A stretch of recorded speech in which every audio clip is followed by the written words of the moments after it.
রান্না করব তিতো চচ্চড়ি। তো আপনাদের সঙ্গে সব কিছুই যেহেতু শেয়ার করি, তাই এটাও শেয়ার করলাম। তিতো চচ্চড়ি আমি বেগুন, কুমড়ো, আলু, উচ্ছে কেটে নিয়েছি, দুটো পেঁয়াজ কুচিয়েছি, আর 4-5টা কাঁচা লঙ্কা মাঝখান থেকে চিড়ে নিয়েছি। গ্যাসের উপরে একটা কড়া বসিয়ে বেশ খানিকটা সর্ষের তেল দিয়ে প্রথমে দিলাম পাঁচফোড়ন। পাঁচফোড়নটা ভাজা হয়ে যাওয়ার পরে তারপরে দিলাম পেঁয়াজ কুচি, কাঁচা লঙ্কা চেরা দিয়ে ভালো করে নেড়ে নিয়ে পেঁয়াজ ভাজা ভাজা হয়ে এসছে, এমন সময় কেটে রাখা উচ্ছেগুলো দিয়ে মোটামুটি বেশ ভালো করে ভেজে নেব। এরপরে আলু কেটে রেখেছি, আলুগুলোকে দিয়ে ভালো করে ভেজে নেব। এরপরে দেব কুমড়ো নেড়ে চেড়ে নিয়ে মোটামুটি ভাজা হয়ে যাওয়ার পরে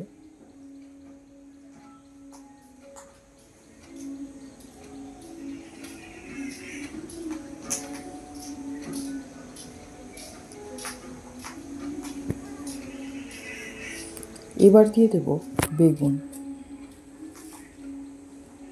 দিয়ে ভালো করে নেড়ে চেড়ে নেব।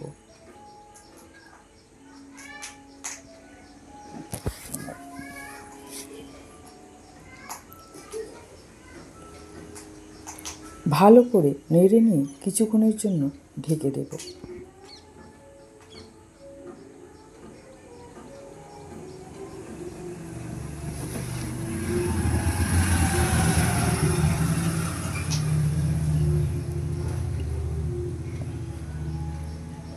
বেশ কিছুক্ষণ গ্যাস কম দিয়ে ঢেকে রেখে এরপরে ঢাকনা খুলে আবার একটু নেড়ে নেব।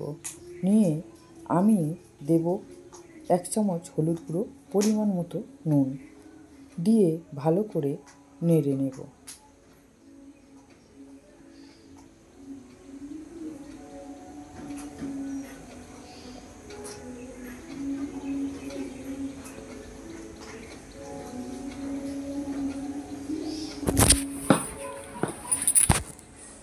ভালো করে নেড়ে নিয়ে আবার বেশ কিছুক্ষণ ঢেকে দেব গ্যাস কম দিয়ে। সবজির জলটা বার হতে দেব।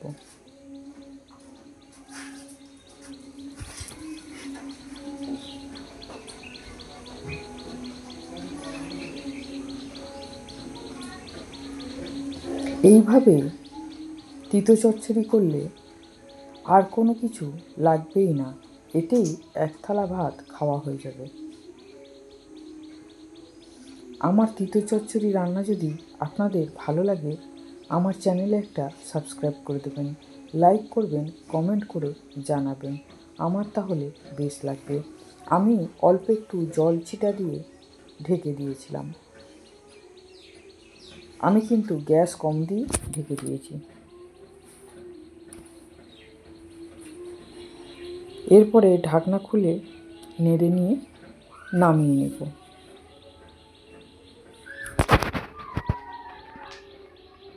এই আমার উচ্ছে, বেগুন, কুমড়ো, আলু দিয়ে চচ্চড়ি রেডি। আপনারাও যারা তিতো খেতে পছন্দ করেন না, তারা এইভাবে করে খেয়ে দেখুন।